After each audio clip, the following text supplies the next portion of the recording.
Bonjour à tout le monde. Alors dans cette vidéo, on va regarder d'où vient l'algorithme Runge-Kutta d'ordre 2 pour résoudre les équations différentielles du style y' égale f de t, y de t. Donc, je vous encourage à aller voir les vidéos précédentes dans la playlist des équadifs si vous n'avez pas les notations, mais en gros, on a une subdivision en tn et on cherche les valeurs yn et voilà le genre d'algo qu'on peut avoir. Donc, Runge-Kutta, c'est quelque chose qui, pour pouvoir voir d'où vient la formule, en fait, on part de Crank-Nicolson, qui est donc un schéma pour résoudre, schéma implicite.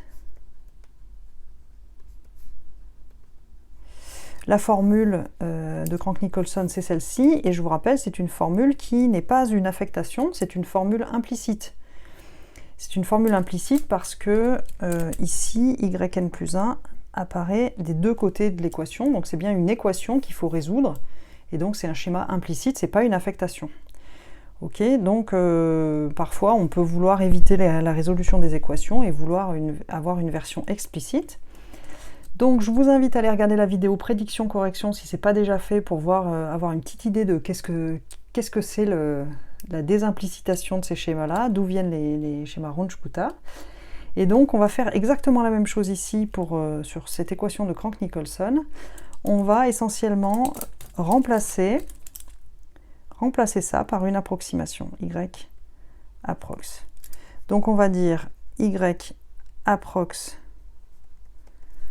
Et comment on va approcher yn plus 1? Eh bien on va le faire avec un petit coup de l'air explicite. Yn plus h f de tn yn. Ça c'est bien une approximation de yn plus 1. Et une fois qu'on a fait ça, on peut dire voilà, yn plus 1 égale yn plus h sur 2 f de tn yn plus f de tn plus 1 y approx.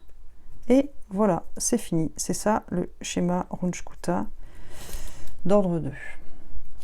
Tout simplement. Alors je vais juste vous le réécrire avec les notations classiques qu'on trouve dans la littérature, histoire que vous ne soyez pas complètement perdus.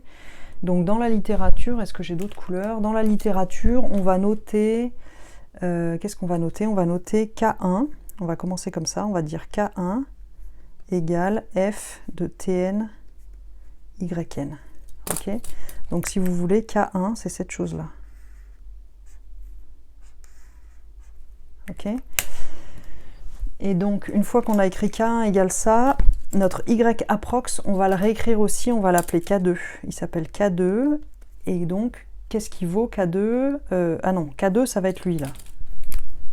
Ça va être K2. Donc, K2, c'est f de tn plus 1. Et y approx, on va le réécrire en fonction de K1. Donc y approx, c'est égal à yn plus h fois ce truc-là. Et le truc rose, on a dit que c'était, je vais le mettre comme ça, pof, du rose, h, K1. Et donc ça, c'est le truc orange. Et une fois qu'on a écrit K1 et K2, on a simplement la formule yn plus 1 égale yn plus h sur 2, K1 plus K2. Voilà, ça c'est en général le code qu'on trouve dans la littérature pour Runge-Kutta d'ordre 2. Mais sachez que derrière, c'est simplement un truc du style prédiction, correction, et que derrière ce truc prédiction-correction, on est simplement en train d'essayer d'avoir une version explicite, plus simple, de ce fameux schéma de Crank-Nicolson.